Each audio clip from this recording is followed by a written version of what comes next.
Hi everybody, I'm Ryan. Today we're going to look at my new favorite legacy deck, Mono White Initiative, and how to sideboard against the top 10 most popular decks in Legacy. This deck has quickly taken Legacy by storm and the release of commander cards and treasure chests on Magic Online. If you want to learn about the deck, about card choices, and how to play the deck, please make sure you check out my deck tech, which is the video posted right before this one, because this is just how to sideboard and explaining those choices. Let's do it. The most popular deck in Legacy, of course, is Izzet Delver. Against Izzet Delver, all we are bringing in is Swords to Plowshares. If we can stop, if we can stop them from taking our initiative away, we win the game. We just straight up win the game.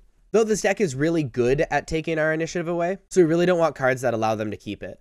Things like Palace Jailer, we don't really want in our deck, because if a deck like Delver takes the Monarchy, we're in so much trouble. And we're going to take out 2 Anointed Peacekeeper. The card's very easy for them to answer and doesn't really have any long-term, do anything, right? If we look at their hand and they have Lightning Bolt, we have to say Lightning Bolt, and that's not where we want to be with the cards.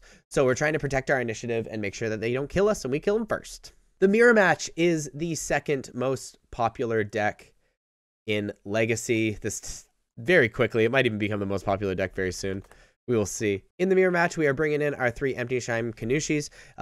We love Empty Shime Kanushi because it allows us to keep our initiative and actually protect our initiative really easily by being infinitely protection from white.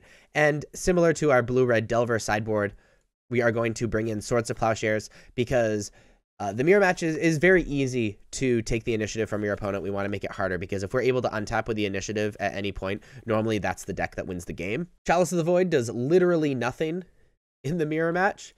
Thalia does near nothing in the Mirror Match, but we are going to leave one in because it's better than the other cards we could be bringing in. Having another creature doesn't hurt. Elves has become much popular recently and has become the 3rd most popular deck in Legacy. Against Elves, we are bringing in our Swords to Plowshares. Again, a similar reason, right? It's really important we keep our initiative. They go super wide. Also, if we take out 1 or 2 really important Elves, it can really stifle their mana ramp. I really like Containment Priest because it stops Green Sun Zenith and Natural Order, which is most of the time how they find Craterhoof Behemoth. And I really like Aven Mind Sensor because, again, it stops Green Sun Zenith and Natural Order. Now, even though we're trying to slow down those cards, I actually don't think Thalia is that good because by the time they're casting those cards, normally it's for 1 million, just so much mana. So I actually don't like Thalia in the Elves matchup. And I don't like Anointed Peacekeepers or really elite Spellbinders because, again, for the cards that we want to hit with those cards, normally when they're being cast, it's for a ton of mana. We're going to keep in 2 elite Spellbinders just because we have nothing else to bring in. And they apply pressure and can get the initiative back from our opponents. But this is the deck I'm a little bit afraid of because it can take the initiative, make it difficult to get back, and can do stuff with it and can kill us out of nowhere. The 4th most popular deck is a deck that has a special place in my heart is Reanimator. Against Reanimator, we are bringing in our 3 Fairy Macabres, our 2 Containment Priests, and we are bringing in the Swords to Plowshares. So we're bringing in the Fairy Macabres so that they just can't reanimate. It's almost impossible to stop. They just kind of have to power through it. I'm bringing our Containment Priest because if we have Containment Priest out, they cannot reanimate. And we are bringing in Swords of Plowshares, so if they do end up reanimating, it's not the end of the game. We can just remove and they need something else to follow it up. Think about this. A lot of cards in our deck are great in this matchup, so we don't want to bring a lot out. I like bringing out the Anointed Peacekeepers and Elite Spellbinders. Now, there's an argument for keeping them in, because if you turn 1 them, they can slow down the combo. But I would argue we're just cutting medium hate cards for really good hate cards. Thalia just does a better job at slowing them down, and the cards we're bringing in does a better job at just stopping them from what they're doing. Also, we're bringing out 2 Palace Jailers. We often want to just be playing these Palace Jailers really early on, just to get the Monarchy, and we don't really want to be punished by them actually getting something on the battlefield. And I'm going to shave 1 White Plume Adventurer just because getting a ton of value doesn't matter. If we can just stop them from what they're doing, we win the game. Mono Red Painter is the 5th most popular deck in Legacy. Against Painter, we are bringing in Lauren of the 3rd Path and Swords to Plowshares.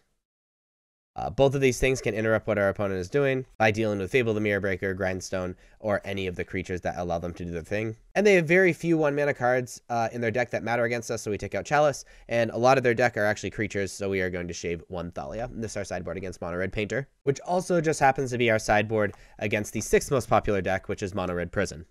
There you go. For all of the same reasons. The 7th most popular deck is Sneak and Show, which is an old favorite. We're going to sideboard a little similarly to Reanimator, just without the reanimation protection. We're going to bring in our Swords to Plowshares in case they actually do the thing with something other than Emrakul. And we are bringing in Containment Breath, so they literally cannot do the thing. Half the time they actually do their combo, the thing has haste, which is a huge problem for us and makes Palace Jailer only like super medium. And even though they are a Brainstorm deck, Brainstorm and Ponder are the only cards that actually matter as far as Chalice of the Void goes, not nearly as much as like Delver or something like that. So I actually cut Chalice of the Void against this matchup, and it's about killing our opponent faster than they can kill us. 8 cast is the Emery, Kappa Cannoneer, whatever weird affinity deck combo.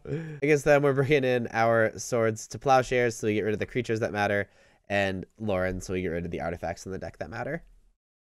Chalice of the Void does essentially nothing against them, so we bring in our Chalice of the Voids. And we're going to shave an Anointed Peacekeeper because there's no really one specific card in the deck that we care about. They just get a ton of value off of all their cards. The 9th most popular deck is the Selesnya Depths deck, which is essentially like a new iteration of the Lands deck. And I don't want to sideboard against the deck, but Chalice of the Void is pretty medium, and Swords to Plowshares is a fine upgrade. Aven Mind Sensor is also really good in this matchup because it stopped the crop rotation and stopped the Knighted Reliquary and stuff like that. So I guess we just do something more similar to this, right?